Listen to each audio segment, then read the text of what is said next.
السلام علیکم، میں ہوں فیصل عزیز خان۔ جو آپ دیکھ رہے ہیں پاکستان میں اپوزیشن کا اتحاد، اس میں دراڑیں پڑ گئی ہیں۔ حکومت پہ کیا پریشر ہے، حکومت کیا اسٹریٹجی اپنا رہی ہے، عمران خان آستینے چڑھا کے کیا کرنا چاہتے ہیں، انہوں نے کس سے برطانیہ میں رابطہ کیا ہے، خود متحرک ہو گئے ہیں۔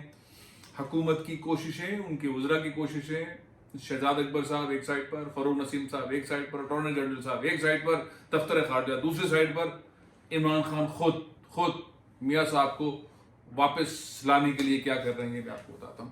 اور ساتھ ہی یہ جو اتحاد، گجرانوالہ میں جلسہ فاؤل، بلینڈرز کراچی میں جلسہ فاؤل، ڈانٹیں، اور اس کے بعد پھر مزار قائد کا سینیریو، مسلم لیگ نون اتحاد میں بالکل الگ اکیلی رہ گئی ہے۔ پاکستان پیپلز پارٹی اب اس کا ہاتھ سنبھالنے پکڑنے کو تیار نہیں۔ جو اچیومنٹ پیپلز پارٹی کو چاہیے تھی وہ اسے کافی حد تک مل گئی ہیں۔ جو ریلیف اس کو چاہیے وہ کافی حد تک اس ریلیف کے آگے ہے، پہنچ رہی ہے وہاں تک۔ مولانا اس وقت اب سوچ رہے ہیں کہ میں کس طرف جاؤں، کیا کروں۔ جو کل کا جلسہ ہوا اس کے بعد کا سینیریو، آج کا سینیریو، اور کچھ ایسا سینیریو ہے، کچھ ایسی ڈسکشنز ہیں جس کے اندر دراڑیں جو ہیں وہ واضح طور پر ڈسکس ہونا شروع ہو گئی۔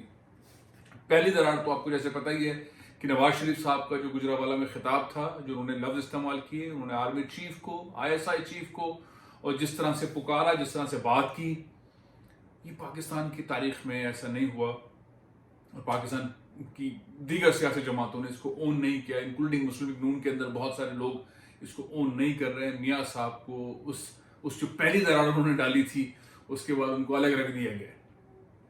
کراچی والے معاملے میں، کراچی کے جلسے کے اندر مولانا فضل الرحمان کی جو ملاقات ہوئی آصف علی زرداری صاحب سے ضیاء الدین ہاسپٹل کے اندر، اس میٹنگ میں صرف طبیعت پوچھنے کے بعد واحد پوائنٹ یہی تھا، اور دوسرا تھا کہ آپ پاکستان سے باہر کب تشریف لے جا رہے ہیں، جس پہ مسکراہٹوں کا تبادلہ ہوا۔ تاریخ کا اعلان بعد میں ہوگا۔ جو حاصل کرنے والا معاملہ ہے کہ پیپلز پارٹی کیا حاصل کرے گی، اس میں زرداری صاحب کا بیرون ملک علاج ہے، اور ظاہر ہے جب علاج کے لیے آپ باہر چلے جاتے ہیں تو پھر آپ کی زندگی میں تبدیلی آتی ہے، ماحول میں تبدیلی آتی ہے۔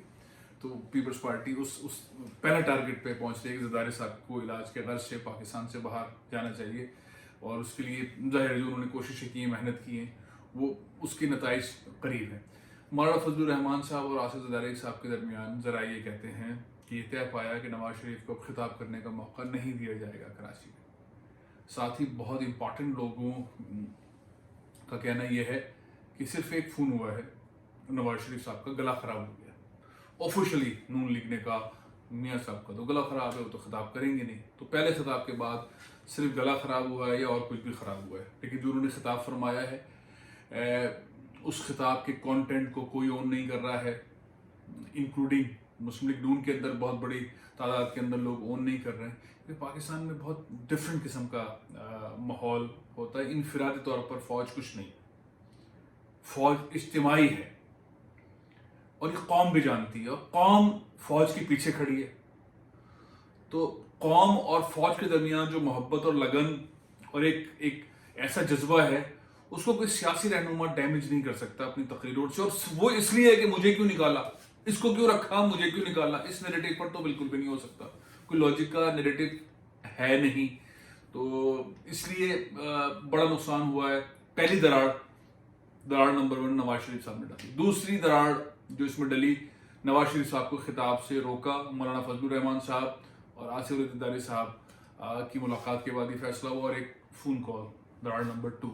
دراڑ نمبر 3، یہ جو صفدر عوان صاحب ہیں، میں ان کو بالکل ریٹائرڈ کیپٹن کہنے کو تیار نہیں ہوں، پاکستانی قوم کو بھی نہیں کہنا چاہیے۔ جو ان کی حرکتیں ہیں، اور یہ تو شاید کبھی تصور نہیں کیا ہوگا، کبھی بھی کسی کے ذہن و گمان میں نہیں ہوگا کہ میرے قائد، آپ کے قائد، اس قوم کے قائد جنہوں نے ہمیں پاکستان دیا، جن کا ہم اتنا احترام کرتے ہیں، جن سے بہت محبت کرتے ہیں، جن کا جتنا شکر ادا کیا جائے اتنا کم ہے، جن کے مزار پر جا کے صرف ہم خاموشی سے فاتحہ پڑھتے ہیں، لوگوں کے آنسو نکل آتے ہیں۔ میں نے بہت سارے لوگوں کو وہاں پہ آنسو بہاتے دیکھا ہے۔ کبھی ایسا ماحول، کبھی ایسی چیز، بہت خاموش جگہ ہے، بہت خاموش، جو بھی آتا ہے خاموش رہتا ہے، صرف اور صرف فاتح خوانی کے لیے قرآن خوانی ہوتی ہے، اور اس کے علاوہ تلاوت کے علاوہ وہاں کچھ نہیں ہوتا۔ یا جو ایئر فورس کے، نیوی کے، پاک فوج کے دستے ہیں جب وہ چارج سنبھالتے ہیں تو ان کا ایک وہ جو انوائرمنٹ ہوتا ہے، فوجی انوائرمنٹ وہ ہوتا ہے. اس کے علاوہ کوئی گفتگو کوئی نہیں. بچے کو بھی پتا ہے کہ یہ باب قوم کا مزار ہے، یہاں پر ہم نے بات نہیں کرنی.